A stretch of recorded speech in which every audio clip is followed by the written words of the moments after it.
How's it going today, everybody? I am going to chat about, gut health, basically.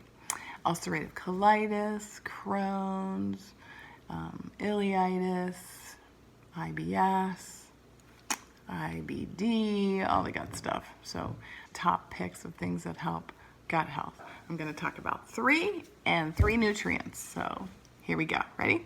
Okay, so first one is limit your carbohydrate intake. The average human being is consuming 200 pounds of grains a year and 150 pounds of sugar. So you think about that.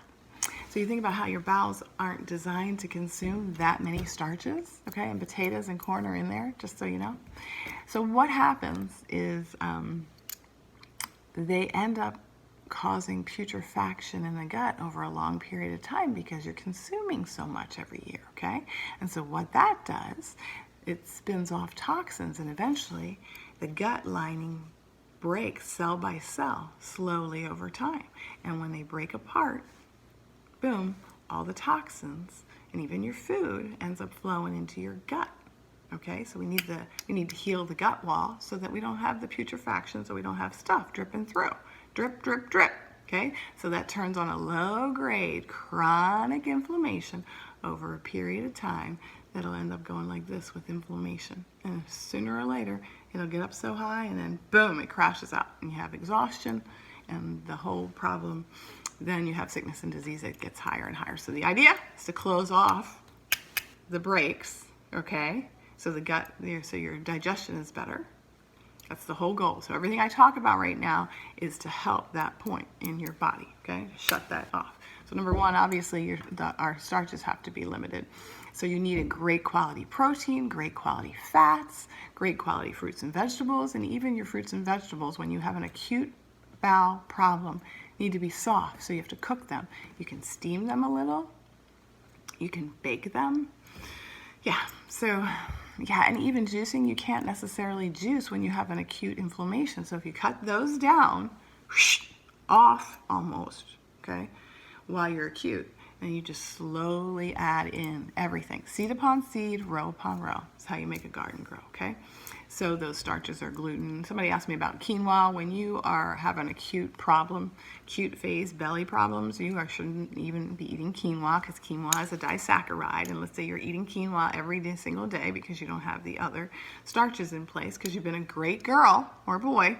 Still same problem. If you eat it over and over and over again, you're going to tear and drain. So we don't want to do that. We don't want to create putrefaction. Dairy, cow's dairy, sorry, world, drink milk, all of that. That's really great to do, but not if it has A1 beta casein in it. And that's the culprit here, just like the gluten, boom. So is the A1 beta casein. I grew up eating and drinking, consuming milk and dairy like there's nobody's business. I still do a really great aged cheddar, but I need to do it raw, and I need to have it be grass-fed, and I need to have it A1 beta casein free.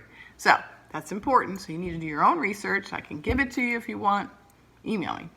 Okay, so what do we use? We use grass-fed cows that are free of A1 beta casein. We use goat and sheep yogurt, and you can even use coconut yogurt, okay?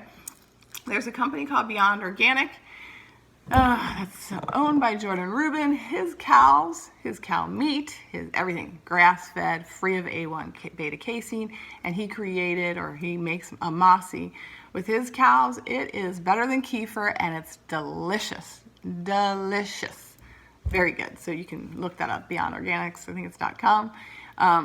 Obviously milk fluids, ice cream, all of that. So when you are drinking and consuming so much milk problem, it causes leaky gut. Now they're talking about leaky brain, which is brain fog, no energy. Bummer, okay? And it shuts your immune system down. It begins to work long-term chronic inflammation. Whoosh, ends up hurting you, okay? So, and last but not least of today, I'm going to talk about is bone broth. I love bone broth. I make bone broth all the time. It's digestible, it's comforting, and it transforms your gut. It has glutamine, proline, glycine in it. I talked about it for your thyroid. I'm talking about it for your gut, even more so, okay? I've even put people on 3-day, 5-day, and 7-day just fast, basically, with just nothing but bone broth, because it won't cause muscle wasting, because you're getting all of those great nutrients in your body. There's more to talk about that, though.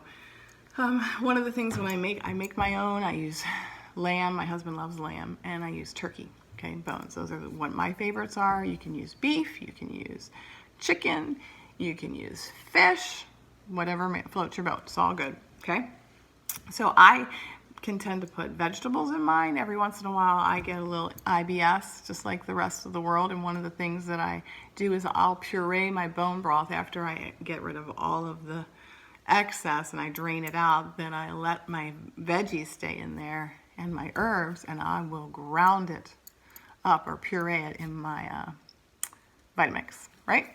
And so it's so good and so nutritive to the gut health. So just FYI, yes, I've talked about bone broth powders as well. Okay, so bone broth powders. I don't like the taste. I'd rather just make my bone broth and drink it a couple a day. But it is nice. My husband loves it. I have it in the house. He likes it. He thinks it tastes kind of like a cappuccino. So he's getting blessed by that. Okay, so nutrients, probiotics. You need to be on a probiotic. And you don't start out fast, you start out slow.